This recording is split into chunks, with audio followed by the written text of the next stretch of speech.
All right, everyone, so today's little demonstration is all about transplanting and thinning out your plants. I've gathered all of the materials I'm going to need, and I have my plants right here, so let's get started. First things first, I'm going to prepare my new container that I'm going to put a plant into by filling it up with soil. The soil that I'm using is already wet, so I don't have to add any water, but make sure you add water if you're using a dry soil. Most of the time you want to fill your container up all the way with soil, but in this case we want to make sure that we're leaving room for the plant that we're going to put in here, so don't fill it up all the way. I have two different types of kale that I'm going to be working with today, so I'm going to use this one first. And my goal is just to get one of these two plants into here so that they both have their own container and don't start to compete with each other over water and nutrients. If one of these plants was not doing as well as the other, I would just thin that one, which I'll show you later. But both of these plants are nice and healthy, so I'm going to show you two ways to keep both and just split them up. So just like I made sure that the soil in my new container is wet, I also want to make sure that the soil in the original container is wet.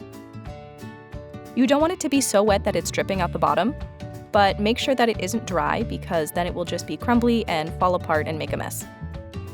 Now for the first method of transplanting. This is really just for small plants, and it can be a little intimidating, but don't worry, I'll walk you through it. You're basically going to be taking two fingers and reaching in and scooping out the plant that you want along with its roots and the soil right around it so that you can just move it to its new home. Make sure you have a hole ready in your new container so that your plant can fit right in. And then just really gently, I'm going to be reaching in, removing just that plant, making sure to get as deep as I can so that I don't disturb the roots as much as possible. And here you can even see the roots really well when you pick it up. I have the plant, as many roots as I could get, and the soil around it. And then once you have your plant, just place it gently into the hole in the new container. Try to line up the soil with the soil line in the new container, and gently press down so your plant won't move when you let go. You can add more soil if you need to, and also fill in the gap that you left in that original container, and that's it. I'm going to water it in like you should always do when you add soil, and then it's all set. Now I have those same two plants in two separate containers, and now they can both live in these containers for much longer until I move them out into my garden, and they won't compete with each other. Now on to the second method that I'm going to show you for transplanting. Same as before, I'm going to fill my new container, make sure the soil is wet, and make a hole for the plant. Except this time I want to make sure the hole is a bit bigger because I'll be moving more soil with this method. This time, instead of reaching in and picking the plant out, I'm going to show you a little bit of a different way of doing it. If the first option seemed difficult to you or you don't want to worry as much about hurting your plant or its roots, this is a great option. It's also better for larger plants and plants that don't like their roots disturbed. A few examples of those might be root vegetables or melons or cucumbers. So again, I'm going to water my soil so it isn't dry and won't crumble apart as much. And then I'm going to actually flip the whole thing upside down so I end up with the plants and all of the soil in my hand in one piece. Now you want to kind of weave your fingers around the plant and hold the surface of the soil.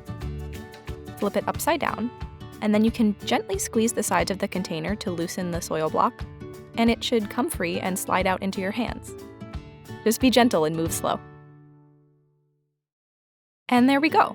Now we have all three plants that were in this container, and all of their roots, and all of the soil, in my hand.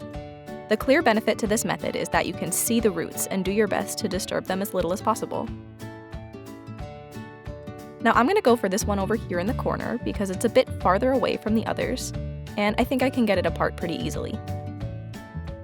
And I'm literally just going to take my fingers and gently pull apart and separate that plant and all its roots and the soil around it from the rest of the block.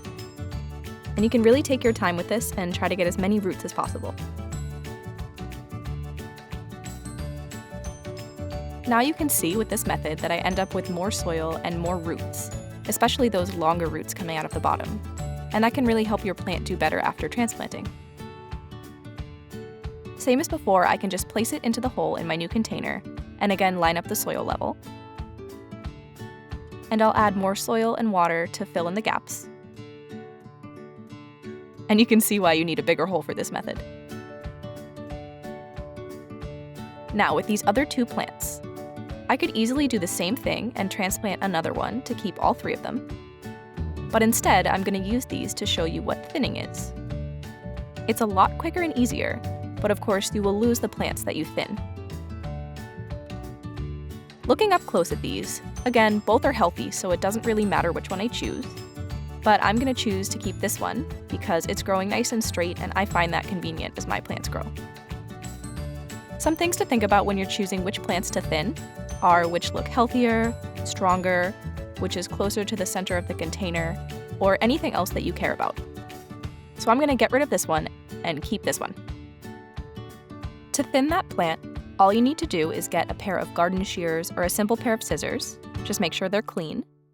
And you're just going to snip the plant close to the soil surface. Cutting a plant instead of pulling it out is important because it makes sure that you won't disturb the roots of the plant that you want to keep.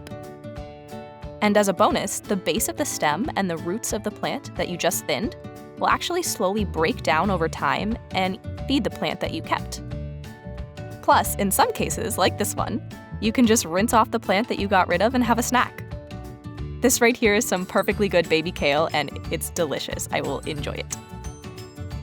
All right, so after all of that, we started with 2 containers with 5 plants. We transplanted 2 and thinned 1, so now we ended up with 4 plants in 4 containers, 1 plant per container.